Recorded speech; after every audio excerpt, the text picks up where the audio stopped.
RS. Ulesne subeh sengitan gati. Singidang nan basang gedeg suut nepukin somahne ane inisial LSM pules ngajak janda ane inisialne NM alias JL tugas Jumat 20 Agustus peteng. Sing misi lala lele buin.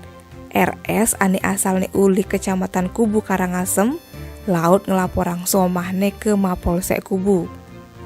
Kasus memitre ngajak janda ini tawange di kamarne JL. Asalnya patuh aja RS. Tugas ento RS nekain umah jandani ento ngajak timpal aja ke tetelu. Ulian curiga somahne ada di tengah kamari, RS ane sedina-dina megawe dadi karyawan swasta lantas ngedor jalanan kamari. Mare jalanane membuka, RS mekesiap ninggalin somahne megesah ngajak janda. Sing terima somahne memitre, RS langsung ngelaporang ke Polsek Kubu. Kapolsek Kubu AKP Inengah Sone nyelasang, mulai saja ada anak ngelaporang kasus perselingkuhan. Pihaknya masih sudah meriksa LSM ajak ke JL ane dadi terlapor.